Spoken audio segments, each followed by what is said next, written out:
اس tutorial کے اندر میں آپ کو ہوم کے ٹیب میں سے ڈرائنگ کے کچھ آپشنس کے بارے میں بتانے جا رہا ہوں. آپ کوئی بھی جب سلائڈ اپنے لیے سلیکٹ کرتے ہیں تو اس سلائڈ میں اپنی مرضی کے حساب سے نئے شیپس وغیرہ بھی کریٹ کر سکتے ہیں. فار ایگزامپل میں نے یہاں پر بلاک ایرو میں سے ایک سمپل ایرو ڈرا کیا. جب آپ کوئی بھی شیپ ڈرا کرتے ہیں تو اس شیپ کا اپنا ایک مینیو یعنی فارمیٹ کا مینیو آپ کے پاس اوپن ہو جاتا ہے.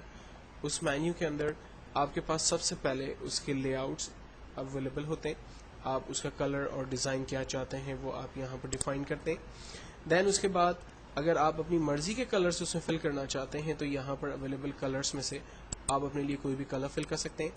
جبکہ شیپ آؤٹ لائن کی مدد لے کر آپ اس کی آؤٹ لائن کے کلر وغیرہ کو اپنے حساب سے چینج کر سکتے ہیں. اور اگر آؤٹ لائن کی تھکنس کو بڑھانا چاہتے ہیں تو آؤٹ لائن کی تھکنس بڑھا سکتے ہیں. آؤٹ لائن کے اسٹائل کو اگر آپ چینج کرنا چاہتے ہیں تو ڈاٹڈ اسٹائل میں اس کو کنورٹ کر سکتے ہیں. اور اگر آپ اسے کسی شیپ کے اندر کنورٹ کرنا چاہتے ہیں اور آپ چاہیں کہ اس پہ شیڈ افیکٹس آ جائیں تو وہ تمام چیزیں آپ یہاں پر اپنے اس ایرو کے ساتھ اپلائی کر سکتے ہیں. رائٹ. اب تمام چیزیں اپلائی کر لینے کے بعد فائنلی جب آپ سوچتے ہیں کہ یہ سمبل فائنل ہے تو دین آپ اس پہ مزید کوئی ایکٹیویٹی نہ کریں اور دین اپنے ٹیکسٹ اپنی ایرو کو فائنل سمجھیں. اب سیم ساری چیزیں ہمارے پاس اس ایرو کے ٹول پہ بھی ہے. فار ایگزامپل میں یہاں پر ایک سمپل ٹیکسٹ ٹائپ کرتا ہوں ویلکم, اور آپ دیکھیں کہ میں نے یہ ٹیکسٹ جو ہے وہ ٹائپ کیا تو اس میں بھی فارمیٹ کا مینیو میرے سپورٹس میں موجود ہے. میں یہاں سے اپنے ٹیکسٹ کے کلر کو چینج کر سکتا ہوں. جو بھی کلر مجھے چاہیے وہ کلر میں ڈیفائن کر سکتا ہوں.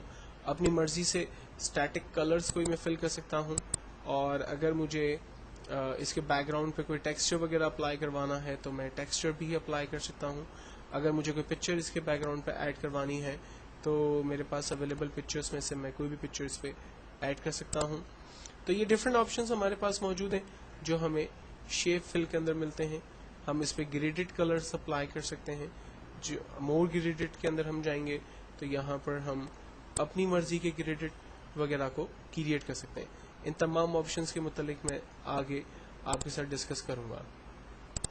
سو فی الوقت ہم نے یہاں سے ایک کلر اپنے لیے چوز کیا اور کلر کی آؤٹ لائن اگر مجھے چینج کرنی ہے لائک تھک کرنی ہے تو میں ڈیفائن کر سکتا ہوں. آؤٹ لائن ڈاٹڈ مجھے چاہیے تو میں یہاں پر وہ بھی ڈیفائن کر سکتا ہوں.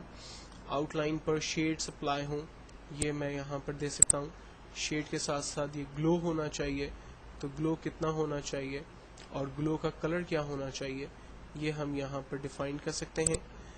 دین اس کے بعد اگر اس پہ کوئی ٹیکسٹ لکھا ہوا ہے تو وہ ٹیکسٹ کس اسٹائل میں ہمیں نظر آئے گا. یہ اسٹائل سم ورڈ آرٹ سے ریلیٹ ہے تو ہم یہاں پر ڈیفائن کر سکتے ہیں.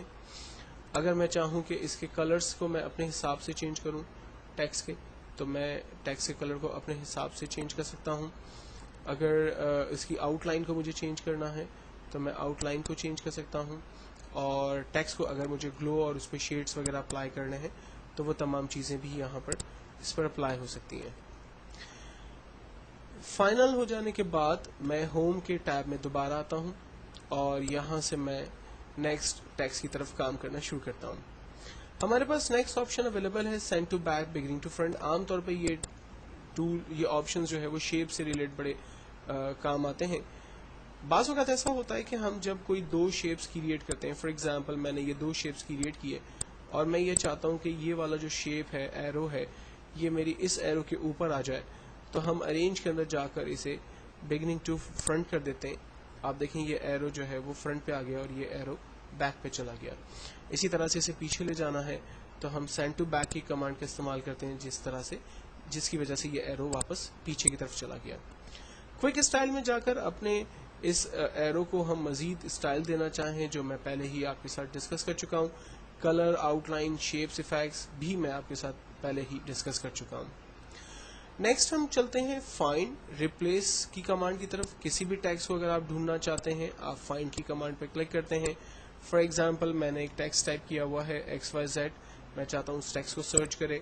جیسے ہی میں نے XYZ لکھنے کے بعد فائنڈ نیکسٹ کے بٹن پہ کلک کیا اس نے تمام پریزنٹیشن کی سلائڈ میں ٹیکسٹ کو سرچ کرنا شروع کیا اور جہاں اسے پہلا ٹیکسٹ XYZ ملا اسے ہائی لائٹ کر کے دکھا دیا. اگر اس سلائڈ کے اندر پریزنٹیشن کے اندر مزید XYZ کہیں پر مینشن ہوں گے تو فائنڈ نیکسٹ کی کمانڈ کو